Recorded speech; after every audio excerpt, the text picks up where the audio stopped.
Most people spend their whole life defending a version of themselves they didn't even choose. This is just how I am, they say. But who told you that? Was it a memory, a parent, a moment you never questioned? The truth is unsettling. Your personality is not who you are. It's who you had to become to survive. A mask so well rehearsed you forgot it was a performance. Let's be honest. Deep down, you felt it. That weird tension, that sense that the way you show up in the world isn't quite you, but you don't know who else to be. So you keep the smile on, keep the role alive.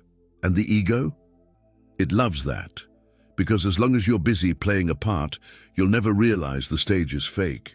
You'll never touch the awareness underneath the costume. This video will break that illusion piece by piece. We're going to uncover how trauma shapes your identity, how your mind creates false versions of you for acceptance, and how even your flaws were once brilliant survival strategies. It's not about becoming someone new. It's about remembering who you were before the world told you who to be. Because once you see the mask, you can't unsee it. And when that happens, one question echoes through the silence. Who would you be if no one ever judged you? 1. The traits you call you are just reactions to childhood. The things you call your personality weren't chosen freely. They were crafted in quiet moments when you were just a child, trying to figure out what kept you safe and what got you hurt. That shy kid who stayed quiet? He probably learned early that speaking up brought shame or punishment. That confident woman always taking charge? Maybe no one showed up for her when she needed help, so she became the helper. It's not your fault. You were adapting. Survival came first. It's wild, isn't it? You think you're being yourself, but most of what you do is just a conditioned reaction. That's the thing about trauma. It doesn't scream. It whispers rules into your nervous system like, don't trust too fast, or be perfect or else they'll leave. You begin to call these rules your identity, but in truth they're just scars that learned how to walk and talk, and they're good at hiding. Want to test this? Try acting out of character for one day. If you're always the calm one, show your anger. If you're the funny one, stay silent and just watch. You'll feel an inner resistance, like you're betraying some deep truth. But that's not truth. That's programming. And the ego loves to protect the illusion, even if it keeps you stuck. The moment you stretch past the mask, your awareness begins to crack open. The thing is, most people never question it. They say, that's just how I am, and move on. But what if the real you isn't any of these patterns? What if the whole structure is more fragile than you think, and you're one honest question away from seeing it fall apart? 2. The mind creates a persona to avoid rejection. The ego doesn't care about truth. It cares about staying accepted, staying safe, and staying in control. So it builds a version of you that seems likable, needed, smart, strong, whatever gets applause and avoids rejection. That version becomes the personality, not because it's who you are, but because it worked. It helped you belong. The mind said, be this way and they won't leave you. So you performed, and maybe you didn't even notice it was a show. Awareness wasn't developed, it was busy surviving. Take a moment to think about how much of your daily behavior is a defense, smiling when you're tired, agreeing when you don't believe, acting unbothered when inside you're screaming. That's not authenticity, that's self-preservation. And this is how trauma trains the ego, by rewarding the mask and punishing the real. Over time, it becomes automatic. You don't think, you just become. Identity is no longer a choice, it's a response. And the worst part? You start believing it's who you've always been. Imagine walking into a room and instantly trying to read what version of you will be most accepted there. It's subtle, it's fast, and it's exhausting. One moment you're the responsible one, the next you're the clown, the next the listener. You shift like water, not out of flexibility, but fear. The fear of not being enough unless you play the part. The ego whispers, don't show too much. So you tuck parts of yourself away and call it maturity, but it's not growth, it's rehearsal, and your spirit knows it. So what happens if you stop performing? If you let silence answer instead of that polished persona? Most people panic. The mind feels naked. The ego starts screaming. But that's a sign you're getting close to truth. Because underneath the roles, the noise, the adaptations, there's something that doesn't shift with the room. Something raw, still, honest. It doesn't beg to be liked. It doesn't decorate itself to stay safe. And once you see that clearly, the mask starts to slip, whether you're ready or not. 3. You've built your identity around a lie you never questioned. Since childhood, you've been collecting labels like souvenirs. I'm shy. I'm ambitious. I'm the dependable one. But did you ever stop to ask where those labels came from? Most people don't. They inherit them from parents, teachers, culture, and then spend a lifetime defending them. But identity built on unconscious conditioning is not identity. It's a costume, a story held together by repetition, not truth. The ego clings to these traits because they offer a sense of stability in a chaotic world. But stability isn't the same as freedom. Think about it. How many times have you said, "That's just how I am," to avoid discomfort? I'm not emotional. I don't do vulnerability. I'm a lone wolf. These aren't personality traits. These are defense mechanisms dressed as pride. They often trace back to moments of trauma, where being open got you hurt, being strong kept you safe, or being quiet made you invisible just enough to survive. And the mind, in its effort to protect, turned that moment into a lifelong identity. You didn't choose it. You survived into it. This is the part that stings. Realizing you've spent decades building a self around pain you never heal. Every time someone compliments you on being so reliable or so independent, a part of you flinches, because deep down you know it's a shield. You know you had to become that because no one else showed up for you. Awareness means seeing this, not with judgment but with honesty. The ego will fight it. It always does. But the truth doesn't argue. It just waits for you to get quiet enough to hear it. And when you do, you start asking questions the ego can't answer. What am I protecting when I say, "This is just who I am"? Who would I be without that story?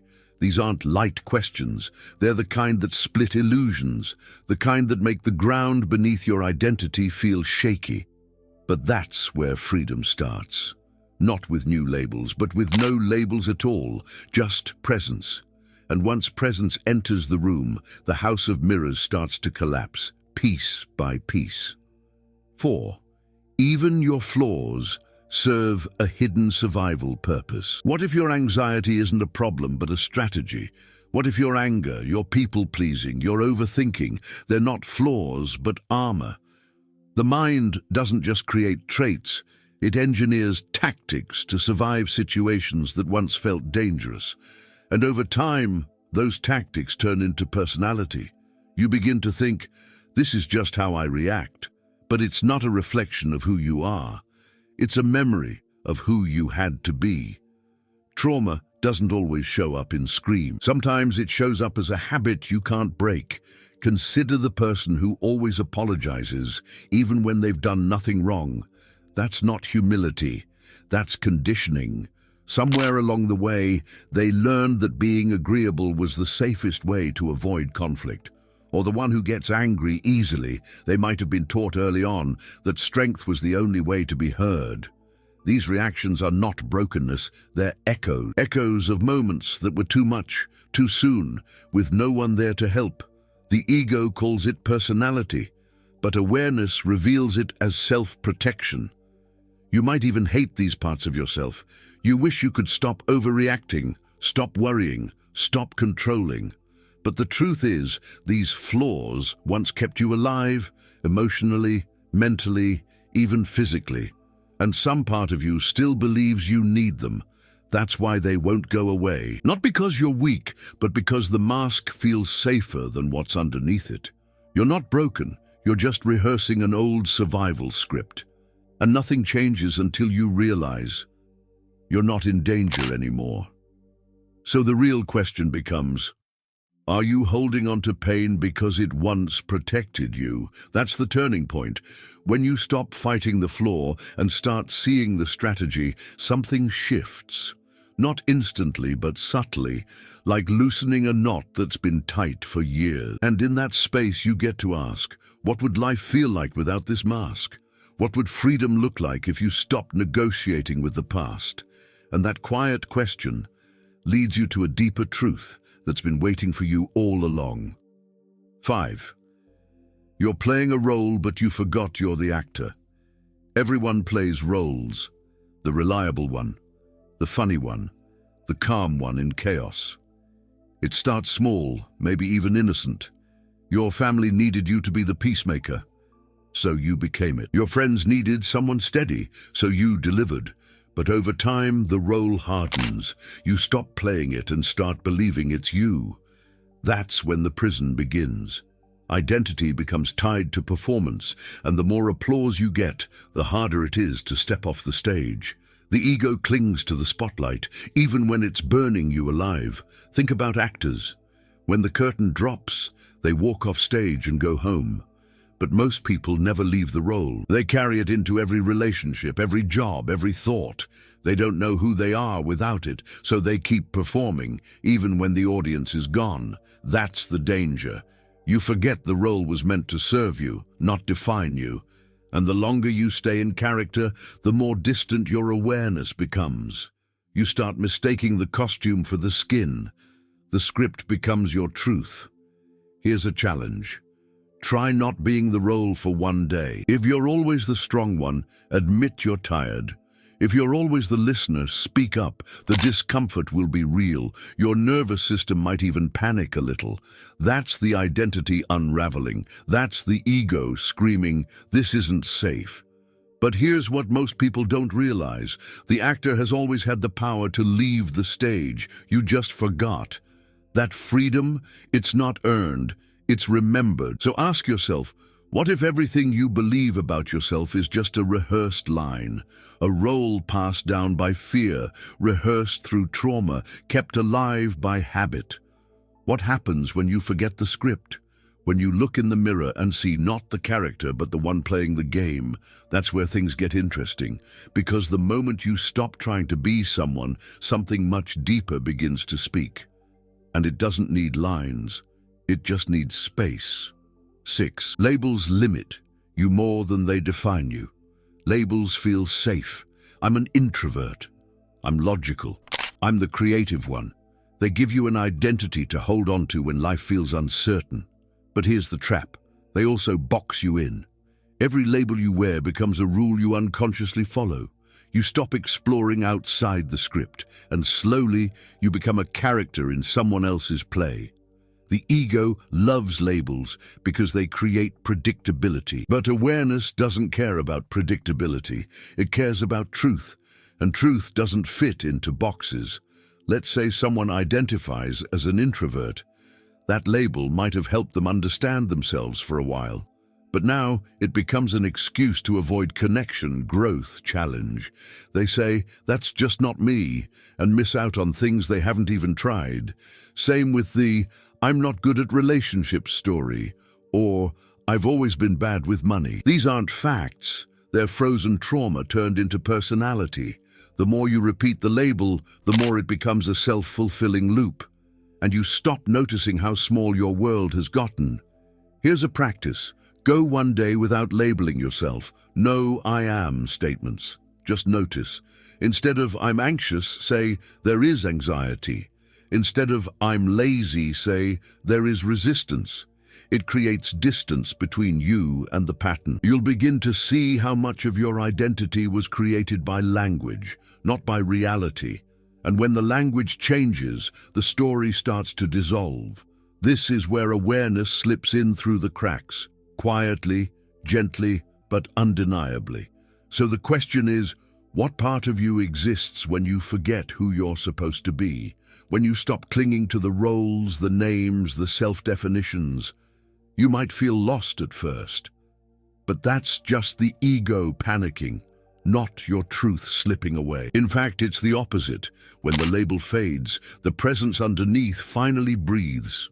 And that's where something real, something beyond the mind, starts to emerge. Something the ego can't label, but your awareness has always known. 7. The real you isn't nice or strong. It's free. The deeper truth: you were never meant to be nice, strong, smart, reliable, or confident. These are just traits people clung to when they didn't know what else to value. The real you isn't a performance. It's a presence. It doesn't need applause to exist. It doesn't chase love through being likable or worthy through being tough. The ego creates a checklist of traits to feel safe, but awareness, it doesn't follow checklists. It just watches, silently, steadily. And when it becomes conscious, the whole game changes. Ever notice how exhausting it is to always be strong? Or how suffocating it feels to constantly be the nice one? These identities might look good on paper, but they're prisons. Because the moment you slip, the guilt comes flooding in. I shouldn't feel this way. I shouldn't say that. And that's the trick. The ego doesn't just build the mask, it guards it with shame. But what if you didn't have to be anything? Not nice, not strong, not healed, not enlightened, just aware, just real. Try this. Take a breath and let go of every trait you're proud of. Not forever, just for a moment. Imagine not needing to be good, wise, productive, spiritual, just here, just awake. It's uncomfortable at first, like standing naked in a crowded room. But keep standing. Watch what rises.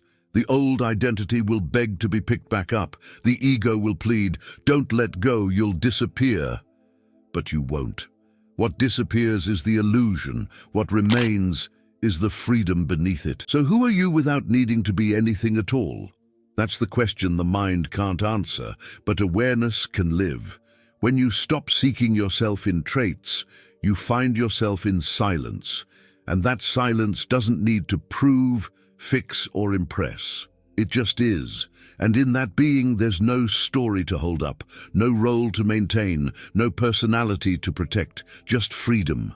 And the strange, beautiful realization that you were never trapped. You just forgot you could take the mask off.